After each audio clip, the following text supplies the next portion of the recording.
అండి, welcome to happy talks. ఇవి వచ్చేసి తోటకూర కాడలు. తోటకూర ఆల్రెడీ వండేసాము. సో కాడలు ఏదైతే ఉందో మంచిగా ఉన్నాయి, బాగున్నాయి కూడా. ఆ కాడలతో ఇప్పుడు నేనైతే కూర అయితే చేసుకుంటామన్నమాట. సో అది ఎలా పీల్ చేయడం ఏంటనేది మీకు ఇక్కడ చూపిస్తున్నాను. నైఫ్తో ఫుల్గా కట్ చేయకుండా హాఫ్ వరకు కట్ చేసి పీల్ చేసి పీచు ఈజీగా వచ్చేస్తుంది. అండ్ ఇవి చాలా హెల్త్ బెనిఫిట్స్ ఉంటాయి. ఫైబర్ కంటెంట్ చాలా పుష్కలంగా ఉంటుంది దీంట్లో. అండ్ కర్రీ కూడా మంచిగా చేసుకొని చాలా బాగుంటుంది. సింపుల్గా ఉంటుంది కర్రీ కూడా చేసుకోవడం చాలా ఈజీ. చూసారు, ఇక్కడ చిన్న పీసెస్ కింద కట్ చేసేసి ఇలా అయితే బౌల్లోకి తీసేసుకున్నాను. ఇప్పుడు దీంతో కర్రీ అయితే చేస్తున్నాం. నాన్ వెజ్ తినే వాళ్ళు అయితే రొయ్యలు వేసుకుంటే చాలా బాగుంటుంది టేస్ట్. చాలా సింపుల్ రెసిపీ. జస్ట్ ఆయిల్లో ఇలా రొయ్యలు వేసేసి అవి రెడ్గా వచ్చిన తర్వాత ఉల్లిపాయలు పచ్చిమిర్చి అయితే వేసేద్దాం.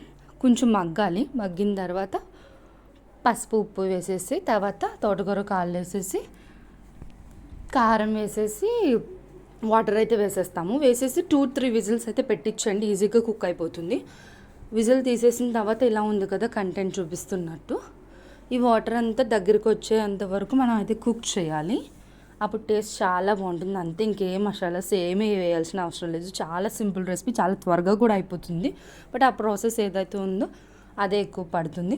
ఈ టైంలో కనుక ఒకవేళ మీరు నాన్ వెజ్ తినకపోతే ఈ టైంలో కనుక కొబ్బరి పాలు వేస్తే చాలా యమ్మీ ఉంటుందండి. ఇలా కన్సిస్టెన్సీ దగ్గరికి వచ్చినప్పుడు కొబ్బరి పాలు వేసి ఒక 5 minutes నుంచి అయితే స్టవ్ ఆఫ్ చేసేయండి.